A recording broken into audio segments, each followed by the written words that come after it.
And now, to talk about the free press, please welcome Michael Abramowitz, the president of Freedom House. Back on stage are Suzanne Nossel of PEN America and The Atlantic's Jeffrey Goldberg. Here to lead the conversation is TheAtlantic.com's deputy editor, Gillian White. What's that? All right.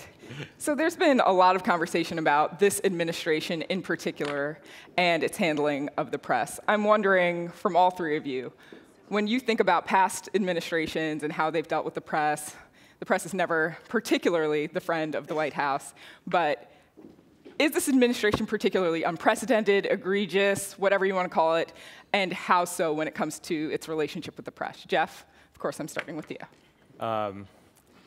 Yes. Everything is unprecedented. It's very hard when you're an editor not to, to limit the number of times people use the word unprecedented in stories about the Trump White House. Yeah, it's fundamentally different. Nobody really, I covered the Bush administration, the second George W. Bush. I covered Barack Obama. No one told the Trump people how one is supposed to behave with the press. No one explained the norms of the relationship, what you're supposed to do in a relationship with the press if you're a democratically elected president of the United States. So they are. I'll give you, if I can give you a very quick. Example. Well, no, it's interesting because I had a very, very early on, I've talked about this publicly before, so I could talk about it again. I had an angry phone call from Sean Spicer. Remember him?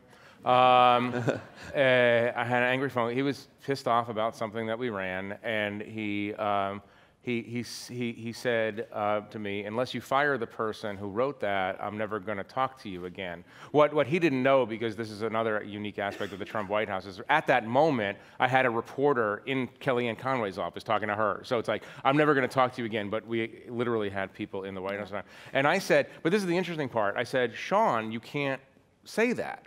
Like, nobody, I mean, I've had fights with people in White Houses for almost 20 years. Nobody says, you got to fire someone or else I'm not going to talk to you. And I said, you can't say that. And he says, I can say it, and I'm saying it. And that's when that was my sort of introduction. I didn't exactly frame it in my mind this way quite so cleanly, but it was my introduction to the idea that what's under threat right now are not laws so much, but norms. Mm-hmm. Like the norms of behavior, the norms that we grew up with in the press are, you don't talk that way to each other. You have fights and you argue about it and you get mad and you say, well, I'm not gonna talk to you for 2 weeks or whatever, but you don't just like sort of bully in that kind of way. But what he understood was norms are voluntary.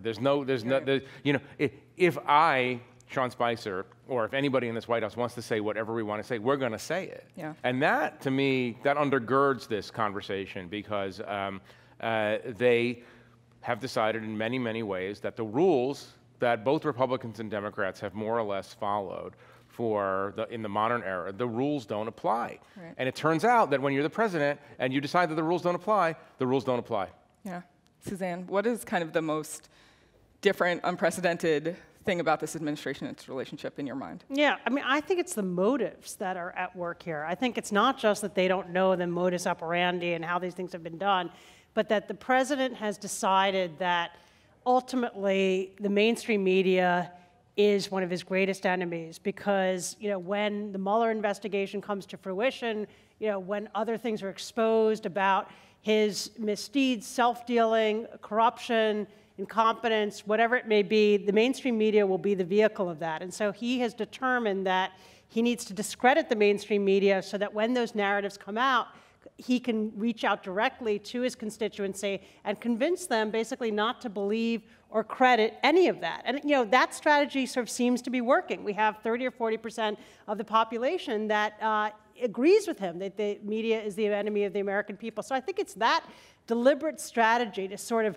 shatter this link of trust between a segment of the population and the media that reports on the White House that is truly unprecedented, and I think it, is really ultimately what is at work. And we will see in the next year or two whether it's been successful and whether that segment of the population is sort of large enough and dug in enough to thwart efforts to hold him accountable. But I think that's the game he's playing, and I think it is unprecedented. Michael, I have the same question for you, and I would add the caveat that before I came here, I was watching a little bit of the funeral of George H.W. Bush, and a lot of the stories that were being told were about moments where the president was annoyed with the press or was upset with something the press had written. And there was a lot of generally kind of jocular, after the fact, ragging on the press and its relationship with the White House, which then made me think, this is always somewhat of an adversarial relationship. The responsibility of the press is to get at some truths that perhaps the administration doesn't want out. Someone who kind of thinks about this very deeply now, but who has also covered the White House, what is the thing that really stands out to you? Well, I agree with Jeff and Suzanne about just the relentless campaign of vilification against the press, just every day, enemy of the people, fake news, all this kind of stuff. We've never heard it before in our lifetime. I will say there is some continuity in my mind that goes forth. I mean, this campaign of vilification did not start with Donald Trump. I think Jeff, your magazine had something about Newt Gingrich. I mean, I think that the campaign of the Republican Party to kind of delegitimize the mainstream media as sort of an authentic source of information now it's on the Red government. Bull, but yeah, it has been a long-standing thing. I also think the media ecosystem has really changed substantially. I think the president in my lifetime that probably is kind of the most similar to Trump would be Nixon. Nixon, said very bad things about the press and went after the press and tried to do the same thing, but he didn't have Twitter, he didn't have, Fox News. So I think Nixon, in some ways was similar to Trump in that respect, but Trump obviously has more tools to proceed. I mean, I think the other thing as a former White House reporter that I kind of find interesting is that the White House press office, White House press secretary, they don't even make an effort to try to square, what he says with reality. I think in my experience, White House press secretaries and press offices, they'll go out and spin, but they don't want to actually lie. And McCurry and even people in the Bush administration, were very careful about that. But I think that's what's also different about this White House. Yeah. Suzanne, you and your organization feel strongly enough about the relationship between the administration and the press at this point that you have actually filed a lawsuit. Can you tell us what the basis of that lawsuit is, and then practically, what do you hope to achieve with it? Yeah, sure. So there's a lot of what the president is doing, whether it's calling the press the enemy of the American people, riling up his supporters at rallies to kind of goad the press and heckle the press, calling out individual reporters and saying that they should be fired. That is protected under the First Amendment, about which we can complain, we can call it out, we can petition, but ultimately there's no legal challenge you can bring. So where we've focused in this suit is on something very specific, which is the president's threats and acts of retaliation against the press. And we've enumerated in our complaint a few different examples. When he goes after the Washington Post and then he says he's going to retaliate against Amazon by raising postal rates, and actually issues an executive order asking the Postal Service to look into the rates charged to Amazon. That's one example. With respect to CNN, where he's called out CNN's critical coverage time and again and threatened during the campaign and afterward to block the Time Warner AT&T merger as a way of exacting reprisal against CNN. That's another example. And then we have a couple of examples at the White House itself in terms of withdrawing credentials from journalists based on their critical coverage. So what we are arguing is that these threats and acts of reprisal, which make clear that the threats are credible. This is not just kind of idle banter on the part of the president or his usual bloviating on Twitter. These are credible threats, and we know that because there are certain actions that have been taken in furtherance of the threats, that those are creating an environment of intimidation, which is not how our system is supposed to work. The free press is enshrined in the First Amendment. It's part of our democracy, and for the president to be using his power and the machinery of government to exact retaliation against the press, we argue violates the First Amendment, and we're asking for both an injunction to prevent employees, officials of the administration in any branch from following through on those threats. So if they get an order that they believe is motivated by an effort to retaliate against the press, to stop them from doing so.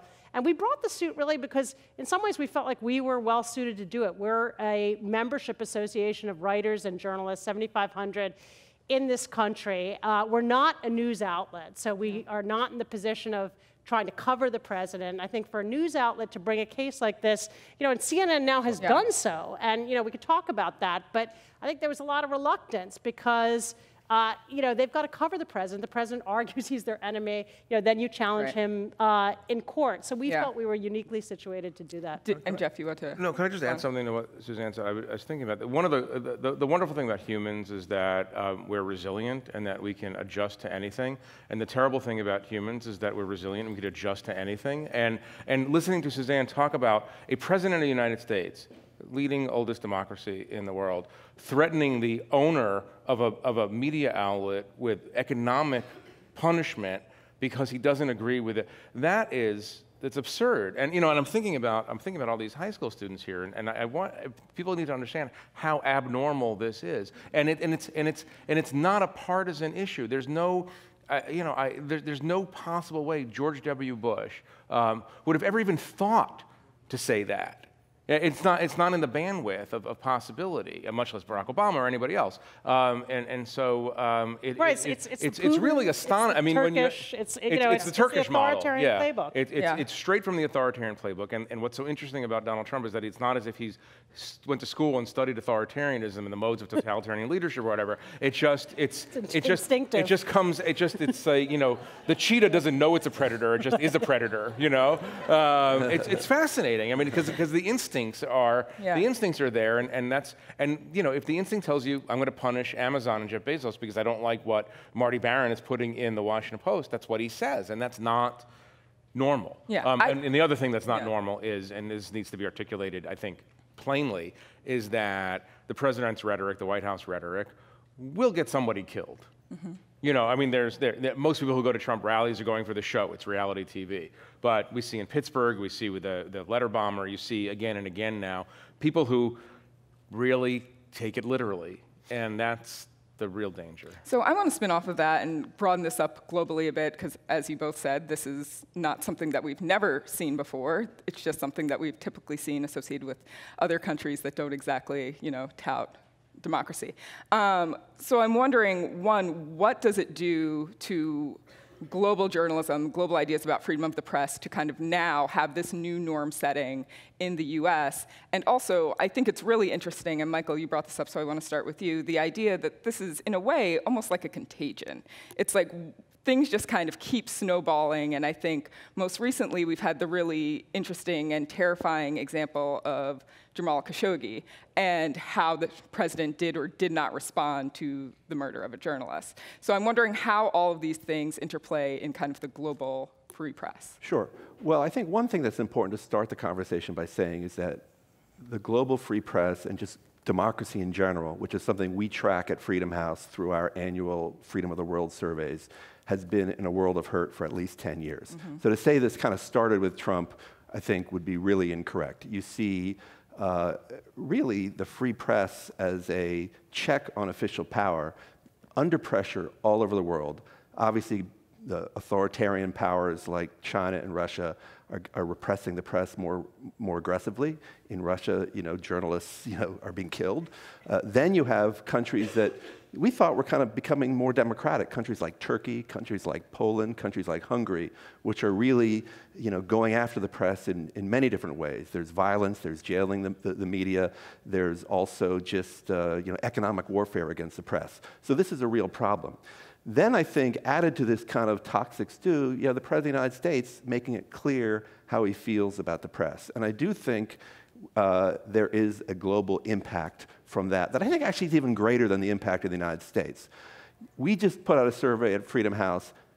17 different countries in the last year have adopted laws going after bloggers and journalists in the name of combating fake news. I mean, there's a reason they're using that term now. So I definitely think that the impact of Trump is perhaps even greater globally in some ways than it is at home. We forget about the restraining effort of a president in global behavior until we have the absence of that restraining behavior. Suzanne, I know you want to respond. I just want to let the audience know that we will be coming to you in 1 second for questions. Please make sure they are questions and that they are concise and quick. If you have comments, you can tweet those. Thank you. Yeah, I mean, just to build on what's been said, two things have changed. I mean, first of all, the U.S. was a prime force for accountability for the mistreatment of journalists and in defense of press freedom globally. And that, we've lost that. I mean, look at the Khashoggi thing will kind of live in infamy, I think, is an egregious example. I don't think anything, I mean, the president's made clear nothing is going to happen. I'd be stunned if the Republicans in Congress, use this as the opportunity to finally grow a spine. I don't see that happening. And so our role as a global standard bearer has evaporated, and at the same time, Trump has become the enabler. I mean, his rhetoric, in Hungary, in the Philippines, has emboldened these authoritarians, to imitate, the most famous man in the world, and borrow his language to denigrate the press, and taken away any sense of shame that might previously have been associated with it. So. I agree. I think undoing that is going to be harder than undoing the damage that he's done here at home. All right. I want to make sure we get to any audience questions if there are any. Hi there. I'm Sophia, and I work at Google in the publisher business. With all the fundamental changes that have happened in your business, with mass consolidation, shifting to digital media, do you see any of this as a threat to journalistic freedom or resource availability to do the amazing reporting that you're doing? Well, the one thing I would just put on the table that I'm concerned about is sort of the access of the public to kind of independent, verifiable information about what's happening with their government. I mean, I think that is something that has really been eviscerated over the last 20 to 30 years for a whole variety of reasons we don't have time in 2 minutes to talk about. But I do think it's not just, I mean, I'm less worried about the freedom of journalists in the United States to say what they want and to write what they want. I think that's still pretty strong. But the idea that the public will have access to fact-based information about their government is what's, I think, in jeopardy today. Where I think it's most at risk is not in Washington, but around the country, where the erosion of the business models, mostly it was print newspapers that relied on display advertising. That market has completely collapsed with the transition to digital. And so the desertification of communities across the country that have seen their newspapers consolidate, close, come under common ownership that often involves the pressure of an outside owner with particular political motives, just the defunding of investigative reporting. I went to the Harrisburg, Pennsylvania State House, and we were doing a tour, and we went to the old press room, and you just could cry because it was this fantastic suite of rooms, oak paneled, and many different little offices and cubicles, and all these photos on the wall of 30 or 40 reporters who used to cover the activities of the legislature in Pennsylvania, and there was one person there still covering that beat, and that's repeated, I think something close to that at all 50 state houses across the country. So I think that's where the accountability has been eroded, in the sharpest way, most dangerous way. Did you? Okay. One right here. Hi, I'm Arianna, and I'm from Castellia School in Palo Alto. And my question is, with the recent firing of Mark Lamont Hill, was that justified by CNN to fire him, or was he just trying to exercise his right of freedom of speech? Thank you. Anyone want to take that? I'll respond. I mean, we called out the trustee of Temple University was threatening to or sort of, talking about the possibility of disciplining or firing him. I think, certainly as a matter of academic freedom, he should be protected. For CNN, I think, in some ways it's a borderline call, but he, made a statement that he later claimed not to have known the meaning of. And I think, if you're going to give a speech in front of the UN on a controversial topic, you might want to do the research. There's some due diligence involved, and maybe you show it to a couple of people, and they tell you, here's how this might be heard. So I think, on his part, as somebody who is a tenured professor, in that kind of formalist setting, he had an obligation of care that perhaps was not fulfilled in this case. The flip side is that, it was a single instance, and they fired him very quickly. And, I think there's somewhat of a, it's certainly for other commentators, you might feel a little bit constrained or chilled seeing that. And you also might be sure to take a little more care yourself before appearing in that kind of setting. So I think the Temple University case is clear, a little less so with CNN. Journalism organizations are, you don't have a First Amendment right to be on CNN. Organizations can hire and fire at will. We have a problem in our society today, which is half of social media is trying to get people fired from their jobs for saying things that people are offended to. But in terms of CNN, they can do whatever they want, and I agree with you on his statement. For Temple, I mean, for academia, it's a simple open and shut. The hate speech is protected speech, and it's a semi-public university or a partially public university, so he's protected there. All right. As you guys can all tell, we could talk about this all day, but please join me in thanking our panel. Thank you.